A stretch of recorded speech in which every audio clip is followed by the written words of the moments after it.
Genetics बहुत ही important topic है, glycolysis, ठीक है, टीसीए साइकिल, क्रैब साइकिल जिसे बोलते हैं, और सब कुछ इसी में आता है, ये भी कवर करना पड़ेगा। और अमीनो एसिड का भी जो बेसिक्स है, बेसिक एनसीईआरटी से आपको मिल जाए, कहीं से भी कोई सी बुक्स जहाँ से बेसिक्स है वहाँ सेक्शन ए में क्वेश्चन वहाँ से आते हैं। अब चलते हैं सेकंड टॉपिक आपका सेल बायोलॉजी। सेल बायोलॉजी में आपका जो इंपॉर्टेंट सेल सिग्नलिंग बहुत ज़्यादा इंपॉर्टेंट है, जिसमें जीपीसीआर, आरटीके और बायोसेंसर मैकेनिज्म बहुत ज़्यादा इंपॉर्टेंट है, ठीक।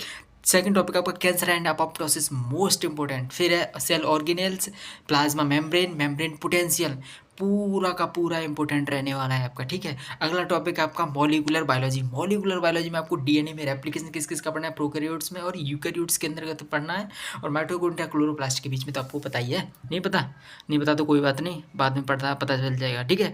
ट्रांसक्रिप्शन दोनों में पढ़ना है आपको, प्रोकैरियोट में भी पढ़ना है और यूकैरियोट्स में भी पढ़ना है। ट्रांसलेशन, प्रोटीन सिंथेसिस कहाँ पे भी पढ़नी है, दोनों में पढ़नी है, ठीक है, जिसमें आपको फर्दर प्रोसेसिंग पढ़ोगे, ठीक।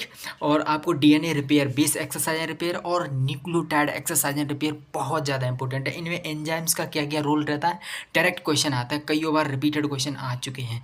अगला टॉपिक आपका जेनेटिक्स, ठीक है। अगली यूनिट आपकी क्या, जेनेटिक्स। जेनेटिक्स में आपका पहला टॉपिक रहने वाला वो है मेंडेलियन की प्रिंसिपल।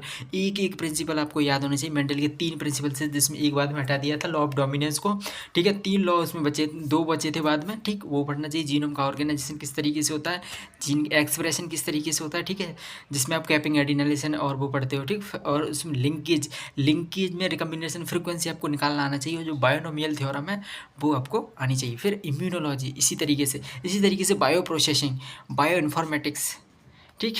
आप लोग अपने अपने टॉपिक देखते जाइएगा, इसका स्क्रीनशॉट लेकर के अपने पास रख लीजिए, ठीक। जो मैं यहाँ पे आपको दिखाई दे रहा है, आप इसका स्क्रीनशॉट ले लीजिए।